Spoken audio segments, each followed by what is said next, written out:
แน่นอนในช่วงนี้ก็เป็นช่วงที่ว่าตลาดมีความผันผวนสูงและวันนี้นุชเองจะมาแบ่งปันแล้วก็มาแชร์เทคนิคที่นุชเองใช้ทำกำไรกับแพลตฟอร์มของ BX Trade มาแนะนำให้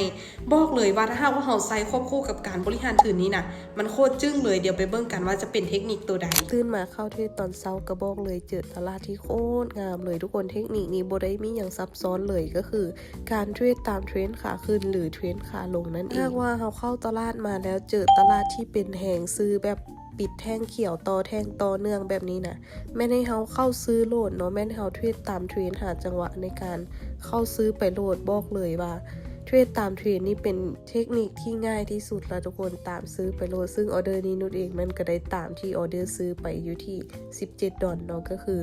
ไม้แรกนี่จะใส่ไปเน้นๆเลยออเดอร์แรกแหกมันก็จะว่าปิดกำไรไปงามๆในออเดอร์นี้แต่ว่านุชเองมาเข้าบ่ายไปเนาะแต่ว่าเจอโซนที่มันพักโตหรือว่ามันดีโตลงมาค่อนข้างแรงเพราะว่ามันติดทางเรามาสังเกตเบิ่งออเดอร์นี้นำกันสังเกตเนาะก็คือโซนนี้มันใกล้จุดโซนที่มันมีแห้งขายเทลงมาสังเกตเบิ่งแท่งแดงไซส์ยาวๆแล้วมันขึ้นไปต่ำอีกเทื่อนึงและมีแห้งขายเทลงมาก่อนและมีแห้งซื้อดันขึ้นในช่วงท้าย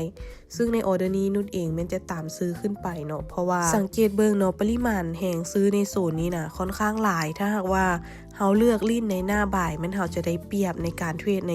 จังหวะกรอบราคาหรือว่าโซนแถวๆนี้มื้อนี้วันจันทร์ก็ถือว่าเป็นต้นอาทิตย์กราฟทุกกราฟนี่ก็คือพุ่งเลยเนาะก็คืองามในช่วงเช้าไผ่ที่ตื่นเช้าแล้วมาเทรดนี่กำไรหวานเจี๊ยบโลดเนาะถ้าเจอตลาดโซนเดียวกันกับนุชโอเคเนาะทุกคนมื้อนี้ก็ถือว่าปิดกำไรไปอยู่$23